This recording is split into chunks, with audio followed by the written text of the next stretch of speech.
Nigeria advancing fight against corruption with cutting-edge digital solutions.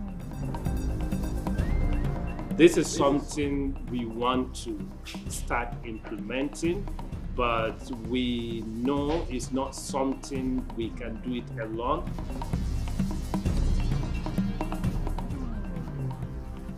'25 World Teachers Day, global bodies advocate collective efforts to transform education landscape.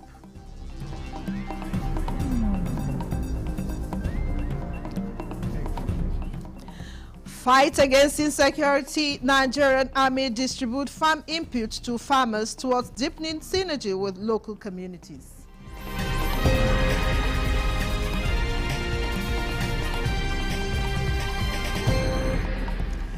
A warm welcome to the News Desk 3 on NTA News 24, live from Abuja. I am Vivian Eze Adifi. In a bold move to stamp out corruption, the National Information Technology Development Agency, NIDDA, and the Independent Corrupt Practices and Other Related Offences Commission, ICPC, are joining forces to bring a cutting-edge digital solutions to Nigerians' fight against corruption. Correspondent Chidimma Ndubisi reports that a visit by NIDDA's boss to ICPC office sealed the deal. In today's digital age, technology is a game changer in the battle against corruption, leaving traceable digital footprints that ensure accountability. The National Information Technology Development Agency (NITDA) and the Independent Corrupt Practices and Other Related Offences Commission (ICPC) are teaming up to revolutionize governance by making transparency the cornerstone of public operations. NITDA's Director General introduced transformative digital guidelines aimed at building seamless and corruption-resistant ICT systems for all government agencies. But sometimes the IT systems are more important than the physical buildings, because today mostly it's digital. Our citizens, digital is a lifestyle to us. When someone breaks into our IT system, the harm he can cause, it could be more than breaking into the physical building. So we need to be more intentional about that. So this is something we want to start implementing, but we know it's not something we can do it alone. We need you to help us with the enforcement. For the ICPC chairman, enforcing these guidelines will root out corruption and foster trust in public institutions. It's really important for us to work together to see how can we prevent such kind of thing from happening, because it's easier, it saves costs. This collaboration is viewed as a renewed hope for our new era of governance. In Abuja, Chidimma Ndubisi, NTA News. Without a teacher, there won't be a nation. Today is World Teachers Day. As the global community celebrates teaching profession, stakeholders are advocating for collective efforts to transform the education landscape, recognizing that the teacher is at the center of effective education and development. UNESCO, ILO, Education International, and UNICEF notes the 2025 theme, Recasting Teaching as a Collaborative Profession, is intended to enable teachers to fully deploy their talent and vocation and receive the support they need for optimal and transformational outcomes. These global bodies therefore call on governments, partners, and the international community to make a collective commitment to ensuring that collaboration is recognized as a norm within the teaching profession. Because it is only through effective cooperation at all levels that the world can build truly inclusive, equitable, and resilient education systems worldwide.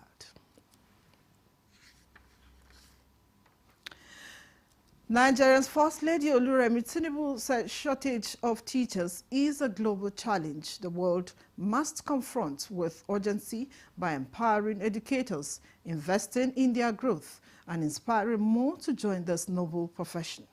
In her message marking this year's World Teachers Day with the theme focusing on the global teacher shortage, the First Lady highlights the need to draw more attention to one of society's noble professions.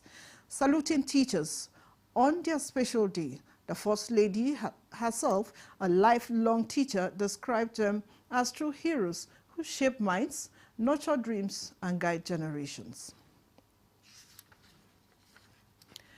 In recent years, the United Nations Educational, Scientific and Cultural Organization, UNESCO, has used World Teachers' Day as a moment to celebrate educators and also as a platform to highlight critical challenges in the teaching profession, from teacher shortages and professional isolation to low remuneration and limited career development opportunities. This year, the focus is on recasting teaching as a collaborative profession. Olayinka Ojo examines how government interventions align with this global call to action. We have 52 now as our main. A teacher is more than an instructor. They are guides, mentors, and facilitators who help learners acquire knowledge. They create positive environment that inspires curiosity, creativity, and critical thinking. Our great man, For Toyin, aside being a workplace, the classroom is also a space to shape young minds and nurture future leaders. 2 commercial cities in Nigeria, yes? Lagos and Kano. This pivotal role underscores the importance of recognizing teachers' contributions, which is why October 5th every year is celebrated globally as World Teachers' Day. From the 2024 theme, Valuing Teacher Voices towards a new social contract for education, the focus this year shifts to recasting teaching as a collaborative profession. The emphasis is on transforming the traditional model of isolated classrooms and individual labor into one that promotes teamwork and shared growth through team planning, peer mentoring, joint professional development, supportive school leadership, and formal structure that encourage collaboration.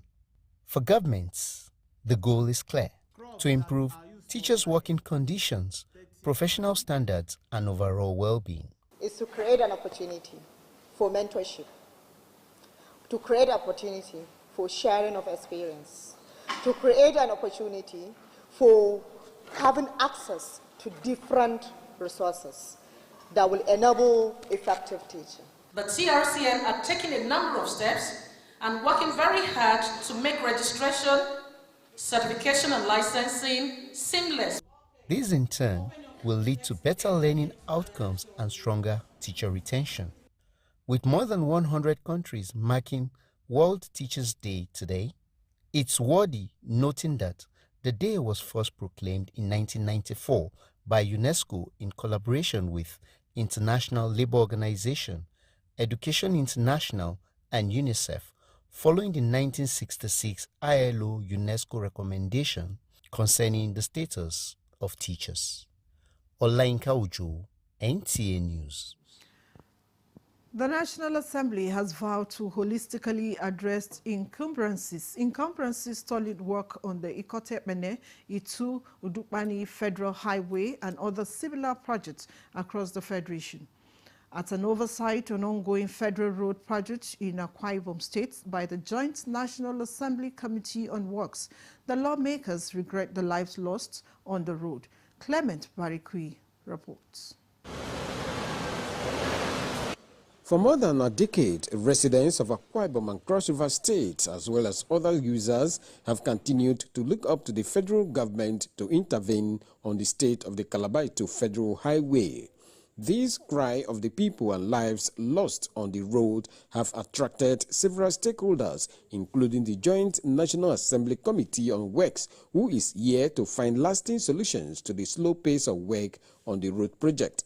Delays in the payment of compensation and change of one of the contractors after mobilization were among issues of concern raised. And this road is a major road. It concerns the presiding officers that even preside over the budget of this country, Mr. Senate President. I don't know how many persons he has lost on this river. And I must take this and I will follow up alongside with my colleagues on this road to the extent that this road is done. Every kobo released to any contractor must be judicially spent. That's our own work. And also the issue of money be released or not, you need to approach Parliament as well. Representative of the supervising ministry is promising that the challenges notwithstanding, the project will be delivered to Nigerians. Our job as Ministry of Works is to ensure that the contractors do these works, and all delays that they are having and difficult challenges are having, we've taken them, particularly the issue about compensation. At the East-West Road bypass in Eket section, the lawmakers gave the contractors up to November 2025 to complete all pilings and earthworks. Clement Barikui, NTA News. President Bola Tinubu has congratulated General Lucky Irabor, a retired Army officer and former Chief of Defense Staff, on his 60th birthday on October 5th, 2025. General Irabor held the position of CDS, the highest-ranking military position in Nigeria. During the height of the Boko Haram insurgency in the northeast, he hails from Ika South local government in Delta State. President Tinubu, in a statement, described General Irabor as a true war commander and defender. He said, and I quote, "He was courageous. General Irabor remains one of the most remarkable soldiers this country has ever produced." President Tinubu remarks. The president commended Irabor for his book on Boko Haram, which was launched last Friday in Abuja. He says it will help the country understand the Boko Haram menace and deal with it and other similar security challenges. This is the news at 3 on NTA News 24. There will be more stories when we return. Stay with us. Feel the power of precision, engineered to perfection. Every component is crafted with care, and each design is meticulously tested. From concept to creation, our engineers push the boundaries of technology, seamlessly blending performance and sustainability with a deep commitment to African ingenuity. Introducing the CNG Boss, a remarkable achievement in engineering designed to operate on compressed natural gas, a cleaner and more sustainable fuel alternative. At Innocent Vehicles, we proudly lead the way in creating greener mobility across Africa. And it doesn't stop there. From SUVs to sedans, spacious buses to electric cars, Innocent offers a wide range of models designed to meet every need. Innocent Vehicle, the pride of African Road. This is NTA News 24. Many thanks for staying with us. Stakeholders are advocating stronger collaboration between communities, security agencies, and corporate organizations to enhance grassroots security and socio-economic development. Defense correspondent Ismail Musa reports that this was the focus at a community security dialogue in Katampe, Abuja. The Community Security Dialogue, organized by the Pan-African United Development Network, PUDIN, brought together traditional leaders and security personnel to discuss the link between corporate social responsibility and community policing. The convener of the network, Habib Mohammed, said the initiative is aimed at aligning CSR programs with community security priorities to reduce youth restiveness and vulnerability. You can't tackle security without starting from the community. And we're trying to link CSR, that's corporate social responsibility, and security at community level. You find out that no matter what you do, no matter how, as an individual, one way or the other, corporate social responsibility affects you. The DPO Katampe Division commended the initiative and urged residents to sustain their partnership with the police to maintain peace. The saying that policing is every man's business is true. It has not changed and will certainly not change. What we have advised the people to do is to ensure that they are part of security, and that they have done reasonably in most places. So that if you go to some of the communities within the district, you have the CJTF working closely with the police. You have also the hunters working closely with the police. For the district head of Katampe, Alhaji Adamu Digga, engagement between communities and security agencies remains key to fostering peace and development at the grassroots. In Abuja, Ismail Musa, NTA News. Chief of the Army Staff, Lieutenant General Olufemi Oluyede, has expressed the commitment of the Nigerian Army to deepen synergy with local communities in the fight against insecurity. He gave this commitment at the distribution of fertilizers to selected farmers across the 13 local government areas of Nasarawa State. Ajigili Magaji reports.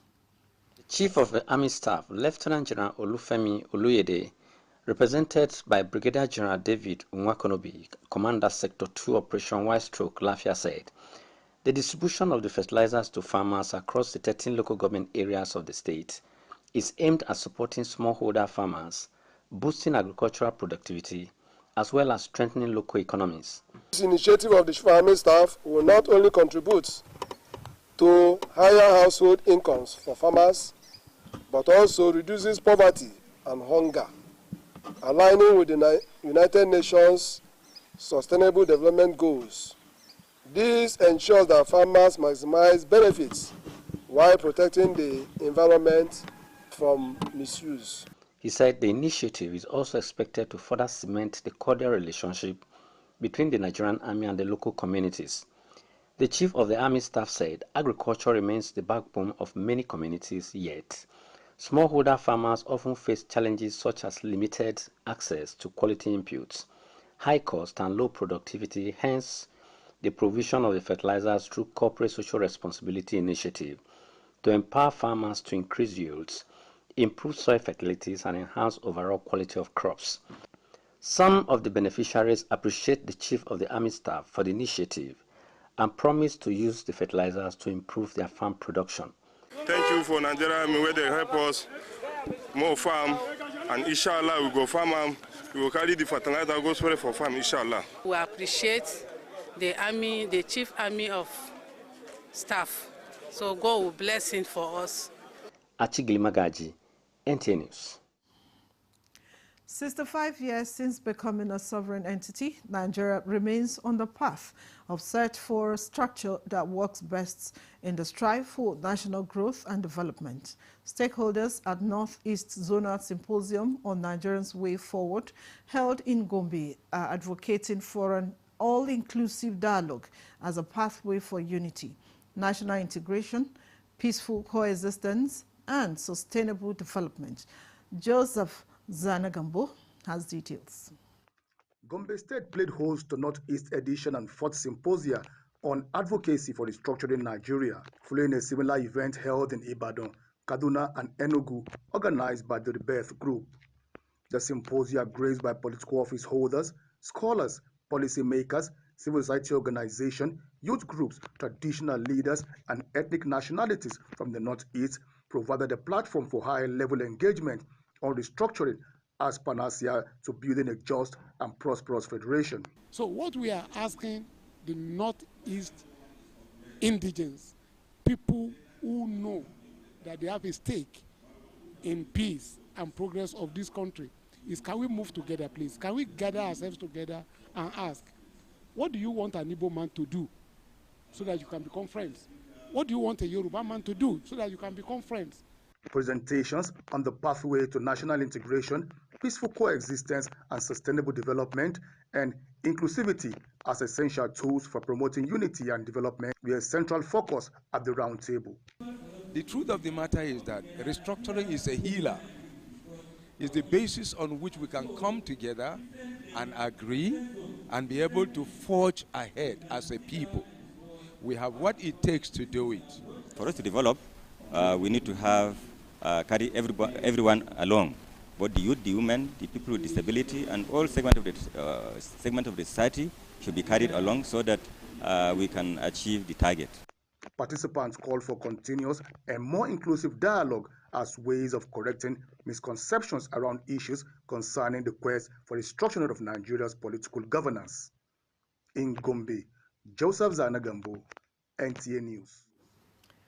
This is the News Desk at 3 on NTA News 24. Here is a recap of our top stories. Nigeria advancing fight against corruption with cutting-edge digital solutions. This is something we want to start implementing but we know it's not something we can do it alone.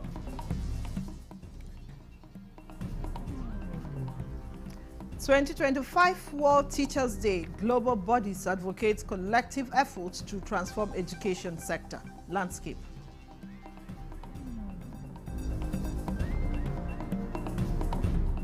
Fight against insecurity, Nigerian Army distribute farm inputs to farmers towards deepening synergy with local communities.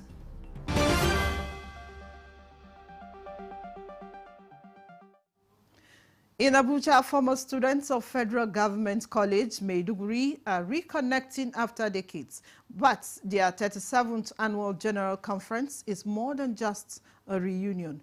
It is about shaping the future of education and giving back to the society that once nurtured them. Correspondent Ibrahim Danghamidu reports.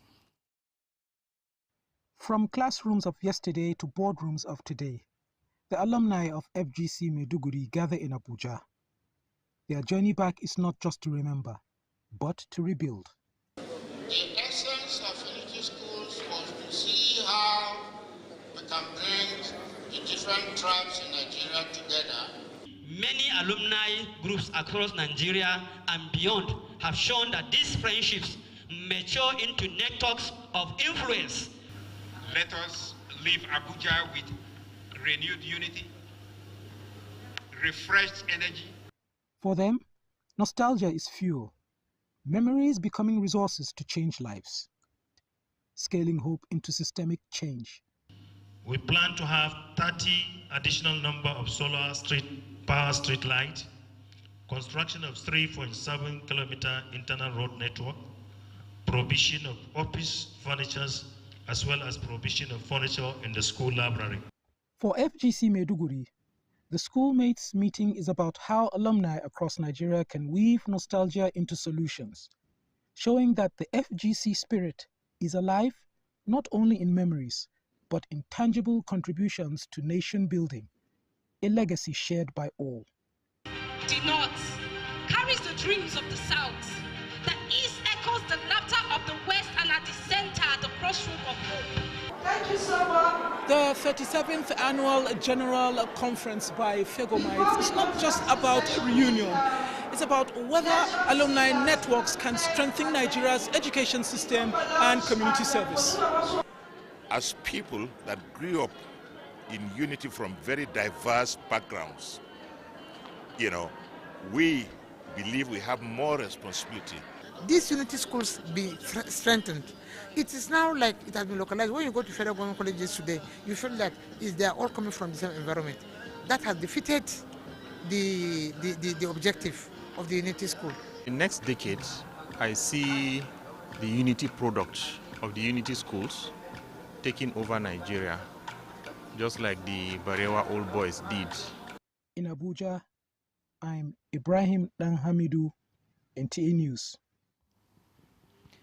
As Nigeria celebrated her 65th anniversary, the National Gallery of Arts hosted exhibitors at the Totes Pyramid Arts Center in Abuja to a showcase of amazing and timeless artworks, many of which tells the story of resilience and the country's rich cultural heritage. Gufon Shaji Ugwani reports. This exhibition is more than just a display of art. It is a celebration of Nigeria's rich culture, identity, and the creative spirit that binds the nation together, featuring pieces that not only reflect the nation's journey, but also inspires a sense of unity and patriotism. See, the theme is a canvas of identity, resilience, and renewed hope. This tells the story about the current state in Nigeria, how we are resilient as a people, and of course the renewed hope agenda of Mr. President that gives us, of course, renewed hope to dream bigger and have more creativity. Over the years, Nigerian artists have been clamoring for the endowment funds that the government should institute it. The president has done that during the opening of the National Theatre, and he even went ahead to say that he's going to, be the first person to donate to that fund. And for me, it's a turnaround for Nigerian arts and artists. I did pick this work is to advocate for togetherness among different cultures, specifically the Yoruba and Hausa culture. Along with that, I incorporated some slangs, the Japa syndrome, which I'm highly against it. I believe we should stay and develop our community together. I'm always amazed by all this art from Nigeria. It's so diverse and it's so many gifted people and it's really, really high quality. So I love to see it. The exhibition shows our shared humanity and the greatness of the indomitable Nigerian spirit that is present and thriving across every culture. In Abuja, Gofan Shaji Ogwanyi, NTA News.